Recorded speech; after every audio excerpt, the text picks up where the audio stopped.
Another day, another basketball stories na naman ang pagkikwentuhan natin. At ngayon nga ay ang balitang pagkapanalo ng Los Angeles Lakers laban sa Memphis Grizzlies. At ang balitang pagkuha ng Golden State Warriors kay Michael Porter Jr.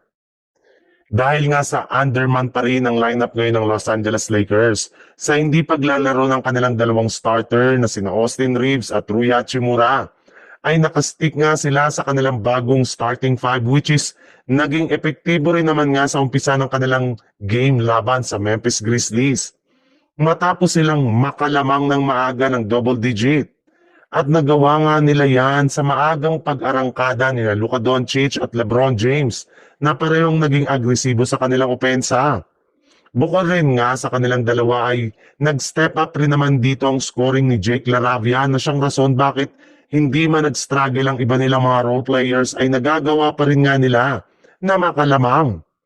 Pero hindi rin naman nga naging madali para sa Lakers ang kanilang game dahil pinalagan pa rin sila ng Memphis Grizzlies ni Ja Morant. Buti na lang at nakontrol pa rin naman nga ng Lakers ang kanilang game matapos ang kanilang adjustment sa kanilang depensa. At gumanda na rin naman nga ang shooting ni Luka Doncic na nagtala ng 34 points at si LeBron James na gumawa naman ng 31 points, 9 rebounds at 6 assists.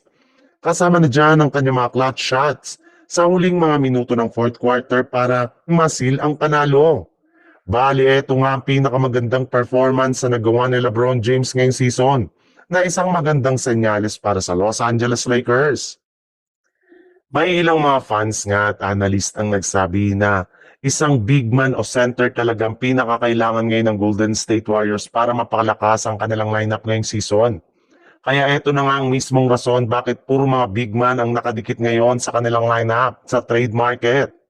At kabilang nga dyan sina Anthony Davis mula sa Dallas Mavericks, Nick Claxton mula sa Brooklyn Nets at si Miles Turner mula sa Milwaukee Bucks. Pero bukod rin nga sa kanilang tatlo, may iba pang mga players ang balak nilang kunin ngayong season. At eto nga ay walang iba kundi si Michael Porter Jr. ng Brooklyn Nets na kasalukuyang available na rin naman nga ngayon sa trade market. Marami nga mga miyembro ng Golden State Warriors ang gustong makuha si PMJ at may tandem ito kay Stephen Curry sa kanilang lineup. Bagay na bagay rin naman nga ito sa playing style ng Warriors sa kanilang scoring ability at 3-point shooting na siyang isa sa kailangan ngayon ng kanilang team. Pero hindi rin naman nga magiging madali ang pagkuha nila sa kanya dahil sa laki nga ng kontrata nito ay kakailanganin nga nila na isakripisyo ang majority sa kanilang mga key players at draft pick which is magiging worth it para sa team dahil sigurado nga na mas lalakas ang kanilang opensa. Mas madali rin naman nga kung kukunin kaysa kay Anthony Davis na hindi pa nila sigurado kung magiging healthy kapag nakuha nila sa isang trade.